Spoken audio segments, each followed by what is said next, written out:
tunnistama üles hästi-hästi piinliku asja, mis minuga juhtus laulupeol. Ma ei nutnud, kui mesipuud lauldi. Ja oi ja issand, see on õudne. Sest teate, nad andsid mulle teise võimaluse. Tuli kordusele. Kui te telepildist vaatasite, seal ei ole seda dirigendi puldi heli ei ole kuulda. Tegelikult dirigent hüüdiski, Ann, ei nuta! Teeme ühe korra veel. Ja no ei nutnud, vaata hästi palju vihma sadas. Jube märg oli, on ju. Ja ma olin ette valmistanud, ma teadsin, et vihma sajab. Kindlasti alati sajab. Ma olin internetis tellinud minule ja mu kaasale, ma olin tellinud ühesugused vihmakeebid. See oli väga hea mõte, aga ma ei teadnud, et biolagunevaid vihmakeepe müüakse. See sunas ära, noh. Ma oleks võinud ajalehest väikse mütsi pähe panna, sama hea oleks olnud. Ja noh, ma olen mõtlev inimene, ma ütlesin, lähme puu alla, seal on teistsugused vihmapiisad. See on...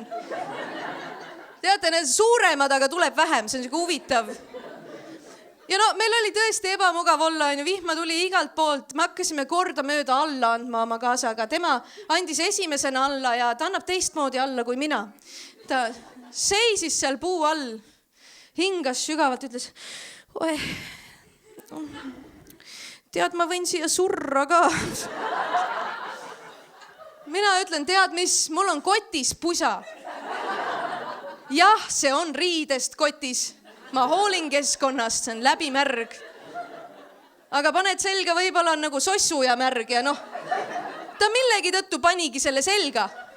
Ja teeskles, et siis on parem.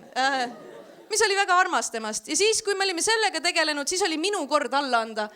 Ja ma annan hoopis teistmoodi alla. Mina hakkan ropendama ja kõnnin minema. Mis on ilus vaatepilt. Lihtsalt türaputsi raisk. Lähme koju. Fuck. Noorte ja laste laulupeol. Lihtsalt kurdi muumitroll kõnnib pers. Ja samal ajal kuulen ühest kõrvast. Laval lauldakse Mu isamaa on minu arm.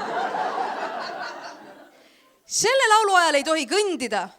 Veel vähem ropendada. See on meie teine hümn. Kui sa selle laulu ajal kõnnid, jumala eest kõnni teeterminali. Sõida Tallinki laevaga Soome.